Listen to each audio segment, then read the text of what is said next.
क्योंकि क्रिप्टो है तो मार्केट डंप है, मार्केट पंप है, डंप पंप ये लगा रहता है और इसी मार्केट में ही जो अपने पोर्टफोलियो को बिल्ड करते हैं वो जैसे लोग भी एग्जिस्ट करते हैं। तो आज हमने सोचा इसी एग्जिस्टेंस का रोल हम भी अदा करें और अपना जो कंट्रीब्यूशन है वो मार्केट में जमा करें। तो उसके लिए आज हमने एक सुबह उठकर अपना फ़ंड सारी जगह से जो भी एक्सचेंज में अलग अलग पड़ा था उस सबको इकट्ठा किया, एक एक्सचेंज पर ले गए, वहाँ से बाय किया और वापस से अपने उस एक्सचेंज पर डाल दिया कि जिसमें वो लॉन्ग टर्म होल्डिंग में चला जाए। तो आज हमने बाय किया है अपने टोटल जो हमारी इथेरियम की होल्डिंग है उसका 30% इथेरियम आज मतलब और ऐड ऑन किया है। तो आज जो ऐड ऑन किया 30%, हमारे पास दो ऑप्शन थे, या तो हम बिटकॉइन बाय कर सकते थे या तो इथेरियम बाय कर सकते थे।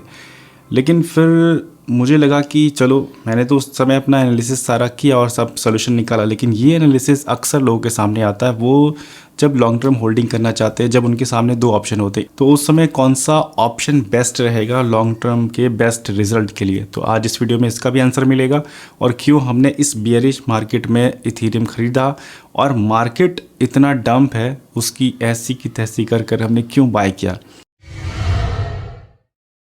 तो दोस्तों अभी रिसेंटली हमारा मध्य प्रदेश जाना हुआ और वहाँ पर 2 ज्योतिर्लिंग के दर्शन करने का भी मौका मिला और बहुत अच्छा एक्सपीरियंस रहा, बहुत ज़्यादा अच्छा एक्सपीरियंस रहा लाइफ में। क्योंकि हमारा सपना है कि जितने भी ज्योतिर्लिंग है, 12 ज्योतिर्लिंग, उन सब का दर्शन किया जाए, जिसमें से अभी तक का हमारे 3 टास्क पूरे हो चुके हैं। और भविष्य में जैसे जैसे मौका मिलता जाएगा, मार्केट मौका देखिए तब आगे और देखते हैं। वैसे तो मेरी पूरी इच्छा है कि जितना जल्दी हो सके उतना जल्दी ये टास्क पूरा किया जाए, क्योंकि जितने भी टास्क पेंडिंग अगर है तो उनको जितना जल्दी कवर कर लिया जाए, रिकवर कर लिया जाए, वो ज़्यादा अच्छा है।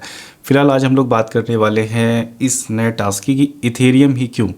ये मार्केट यहाँ पर बहुत बुरी तरीके से गिरा हुआ है और मार्केट जहाँ पर ये सेंटिमेंट दिखा रहा था कि मार्केट अब बिल्कुल 32,000 जा रहा है, हर कोई अपना लॉन्ग लिए हुए था, हर कोई अपना मार्केट का जो छोटी सी जो करेक्शन हुआ था उसके बाद मार्केट ने लोगों को ये संदेश दिया कि मार्केट अब यहाँ से लॉन्ग जाने वाले, लेकिन वहीं पर मार्केट ने एक और सडन बड़ा डंप दिया जिसकी वजह से बहुत सारे लोग लिक्विडेट हुए। इस समय हमने इथेरियम को क्यों चुना, क्योंकि अभी जो मौका है वो ये कि मार्केट डिप में गई है तो कुछ बाइंग किया जाए। और उस डिप में जो बाइंग किया जाए तो कौन सा ऐसा प्रोजेक्ट है जो बाइंग किया जाए, तो उसमें सबसे पहले नाम आया इथेरियम का और बिटकॉइन का। तो उसमें देखा कि बिटकॉइन में क्या पोटेंशियल और इथेरियम में क्या पोटेंशियल। वो सारा ज़्यादा कुछ जंबल नहीं करूँगा, सिंपल एक वेबसाइट है जिससे आप सारी चीज़ें एग्जैक्ट जान सकते हैं। आप भी टाइम टू टाइम जब आप चाहें तब जान सकते हैं। इसका नाम है ultrasound.money। इस वेबसाइट पर जाके इथेरियम के बारे में पूरी डिटेल जान सकते हैं कि इस समय इथेरियम जो लोग बोलते हैं डिफ्लेशनरी, वो प्रूफ करता है कैसे डिफ्लेशनरी है। कि डिफ्लेशनरी का मतलब जितनी उसकी सप्लाई आज की तारीख में है, भले ही सप्लाई उसकी अनलिमिटेड है लेकिन वो घट रही है और अच्छा खासा घट रही है। तो क्या क्या रीज़न है, कैसे कैसे घट रही है, उसके बारे में बात करते हैं। तो दरअसल 15 सितंबर 2022 यानी कि 1 साल करीब होने वाला है, थोड़ा समय बाकी है। तो इथेरियम ने 15 सितंबर 2022 को अपना मर्ज लॉन्च किया था। इथेरियम मर्ज फाइनल उसका उस जगह पर पहुंचा था उसका प्रोजेक्ट। तो इथेरियम मर्ज के बाद क्या हुआ कि अब जो प्रूफ ऑफ स्टेक को जो अब तक तैयारी चल रही थी, अब यहाँ पर फाइनली जो उनकी ब्लॉकचेन है वो प्रूफ ऑफ स्टेक पर काम करने लगी। जो प्रूफ ऑफ वर्क यानी जिसकी माइनिंग हो रही थी उस दिन से वो उसका कोई काम नहीं रह गया। मतलब जो माइनर्स जो माइनिंग लगा के करते थे वो माइनिंग अब यूजलेस हो गई। अब यहाँ पर जो स्टेक होल्डर जो स्टेकिंग करते हैं वो नेटवर्क को सेफ्टी प्रोवाइड कराते हैं। तो यहाँ पर 15 सितंबर के बाद से अब में क्या क्या चेंजेस हुआ है वो यहाँ वेबसाइट हम लोग को बहुत अच्छे से डिफाइन करती है। ये यहाँ पर इनका ये कहना है, इस छोटे से ग्राफ को हम समझा देते हैं अच्छे से आपको। देखिए यहाँ पर नीचे 3 पॉइंट है। एक इथेरियम प्रूफ ऑफ वर्क, इसको मैंने इसका चार्ट ऑन किया है। उसके बाद ये BTC की लाइन है, BTC की ये लाइन है। अगर BTC की लाइन हटा दें तो ये सिर्फ इथेरियम प्रूफ ऑफ वर्क पर अगर होता तो हर साल 3.16% उसकी सप्लाई बढ़ रही होती। इसको नंबर में अगर बात किया जाए तो 4.9 मिलियन यानी कि तकरीबन 5 million supply per year market में बढ़ रही थी, तब जब प्रूफ ऑफ वर्क पे था। अब जब मार्केट में ये प्रूफ ऑफ स्टेक पर आ गया तो क्या हुआ, अब यहाँ पर अगर हम फिर से जूम करें, यहाँ पर देखें तो अब जो इसकी सप्लाई यहाँ पर इतनी बढ़नी चाहिए थी वो अब घट रही है। अब ये डिफ्लेशनरी हो गया, मतलब साल भर में करीबन 1% इसकी सप्लाई मार्केट में बढ़ रही है और ये जो टोटल सप्लाई आज की तारीख में है मार्केट में उससे धीरे धीरे घट रही है।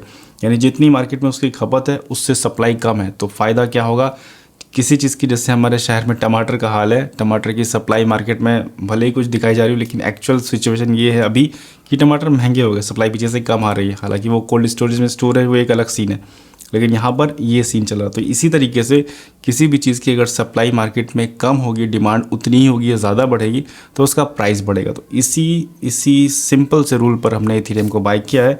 और अगर इसको कंपैरिजन किया जाए BTC से, क्योंकि हमने BTC की जगह पर इथेरियम को बाय किया है। हालांकि BTC के लिए बहुत सारी आज की तारीख में चीज़ें बोली जाती है, लेकिन BTC भी हमारे पास है, लेकिन यहाँ पर इथेरियम पर अभी, क्योंकि हमारे पास ऑप्शन था कि अभी आज की तारीख में कुछ बाइंग किया जाए तो क्या किया जाए, तो उसके लिए हमने, क्योंकि अगर BTC का ग्रोथ चार्ट देखा जाए तो आज की तारीख में इथेरियम से ज़्यादा है। BTC का ग्रोथ चार्ट है पर ईयर 1.7% पर ईयर बढ़ रही है, और इथेरियम 1.26%, यानी कि उससे डाउन है जो बढ़ने में।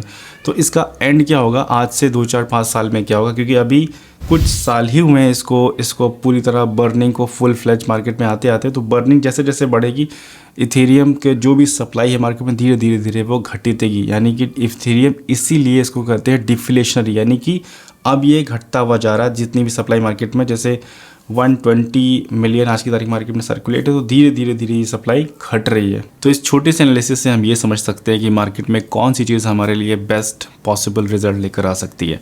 बाकी मार्केट का जो डंप है और पंप है वो 10% तो यूजुअली हम लोग को देखने को मिलता है, क्योंकि 10% का पंप और डंप तो मार्केट में बहुत ज़्यादा कॉमन है। और रही बात बुलरन की, तो वो तो डेफिनेटली आएगा, उसकी एक डेट निर्धारित है, धीरे धीरे हम उसी ट्रैक पर हैं। लेकिन कोई बात नहीं, हम लोग अपनी लॉन्ग टर्म होल्डिंग हिसाब से पोर्टफोलियो तैयार कर रहे हैं, और जो भी चीज़ अभी हम लोग बाय करेंगे सस्ते में, वही आगे चलकर महंगे में सेल करेंगे। तो सिंपल यही रूल है। और ऑलवेज जो भी एक ट्रेडर होता है वो कहीं से कोई चीज़ सस्ती लेता है, जब अपॉर्चुनिटी मिलती है, तो हो सकता है ये राइट टाइम हो, राइट अपॉर्चुनिटी हो, यही सोचकर हमने अपनी कुछ बाइंग किया है।